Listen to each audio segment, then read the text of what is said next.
यानंतर एक breaking news आहे। सुप्रिया सुळेंनी विद्यार्थ्यांशी फोनवरून संवाद साधलेला आहे। विद्यार्थ्यांचे प्रश्न आणि त्यांच्या मागण्यांसंदर्भात त्यांनी माहिती घेतल्याचं कळतंय। जीव गेला तरी मागे हटणार नाही असं विद्यार्थी म्हणतायत आणि यावर बोलण्यासाठी स्वतः सुप्रिया सुळे आपल्यासोबत फोन लाईनवर जोडल्या गेल्या आहे। सुप्रिया ताई, विद्यार्थ्यांशी तुम्ही संवाद साधलेला आहे, काही दिवसांपासून ते आंदोलन करतायत, नेमकं काय म्हणणं आहे त्यांचं? 2-3 दिवसापूर्वी रोहित दादाही तिकडे जाऊन आले आणि आता मनाली माझ्या सहकारी त्या मुलांबरोबरच आहेत। मनाली बिलारे माझ्या सहकारी आहेत, त्या तिथे आहेत, मुलांबरोबरच आहेत आणि त्या त्यांची समजूत करायचा प्रयत्न करतायत की कुठल्याही टोकाचं पाऊल आता कोणी घ्यायचं नाही आणि आपल्याला सरकारची आजच्या बरोबर आपण चर्चा ठेवली पाहिजे आणि त्याच्यातून मार्ग काढला पाहिजे। तर काँग्रेस राष्ट्रवादी काँग्रेसचं सरकार असताना 2011 मध्ये GR काढला होता, त्याच्यात बदल ह्या आत्ताच्या सरकारने केले आणि ह्या मुलांची इच्छा आहे की तो राष्ट्रवादी काँग्रेस आणि काँग्रेसनीच काढलेला जो 2011चा जो GR आहे त्या GR प्रमाणे सगळ्या गोष्टी झाल्या पाहिजेत। आणि मला वाटतं महागाई भत्ता साहजिक आहे, 11 म्हणून आज म्हणजे गेल्या 15 दिवसातच एवढी महागाई वाढलेली आहे, तांदूळ साखर सगळ्यामध्ये। त्याच्यामुळे मला असं वाटतं या सगळ्याचा विचार करून अगदी संवेदनशील पद्धतीने महाराष्ट्र सरकारने कोणीतरी जबाबदार व्यक्तीला तिथे पाठवलं पाहिजे आणि मार्ग काढला पाहिजे।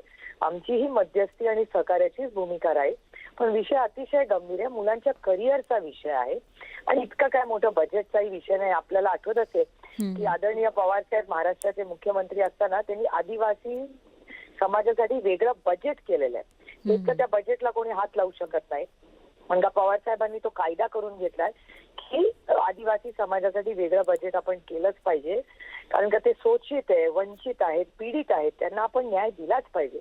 आणि तो एक म्हणजे आदरणीय पवार साहेबांनी घेतलेला तो आदिवासी समाजासाठी निर्णय, त्यानंतर काँग्रेस राष्ट्रवादीचा 2011चं जे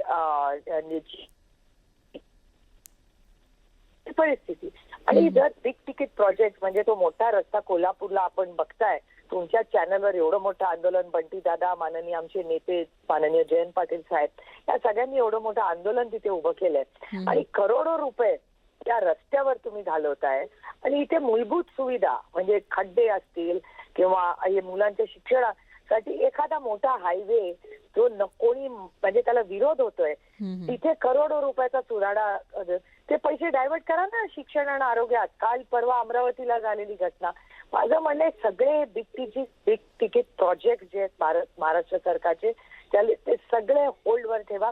पहिलं आरोग्य, शिक्षण आणि लोकांची सुरक्षितता याला प्राधान्य महाराष्ट्र सरकारने तातडीने द्यायची गरज आहे। सुप्रियाताई, थोड्याच वेळापूर्वी जे आदिवासी मंत्री आहेत त्यांनी एक घोषणा केली आहे, आदिवासी विद्यार्थ्यांची एक मागणी मान्य केल्याचं त्यांनी सांगितलंय, मात्र तरी सुद्धा हे विद्यार्थी आंदोलनावर ठाम दिसतायत। हो, एक मागणी नाही ना, त्यांच्या 10 मागण्या आहेत आणि असं होत नाही हो। आपली मुलं आहेत ना ती, की आपल्या मुलांची चर्चा करायला आणि मार्ग काढायला हरकत काय? दरवेळी टोकाची भूमिका का घेतल्याशिवाय या सरकारला काही सुधरत नाही। आता तुम्ही बघितलं जंतर मंतरला फार पेलेट गन्स पर्यंत आलं वेळ, त्याच्यानंतर राजीनामे झाले, असं होत नाही हो। सरकार कुणासाठी आहे आणि आपल्या मुलांसाठी करायचं नाही तर कुणासाठी करायचं मला सांगा ना। म्हणजे दरवेळेस आपल्या मुलांनी रस्त्यावर उतरायचं, टोकाची भूमिका घ्यायची, कुठलं राज्य मला सांगा?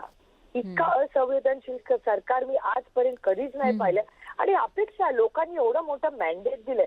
आता कसं मिळालं, आता पक्ष कसे फोडले, मला ह्याच्यात आज जायचं नाही, तो विषय नाही आज, पण 200 आमदारांचं सरकार असताना एवढं मोठं मॅन्डेट महाराष्ट्र सरकारने तुम्हाला दिलंय, गल्लीपासून दिल्लीपर्यंत तुमची सत्ता आहे, मग अडचण कुठे?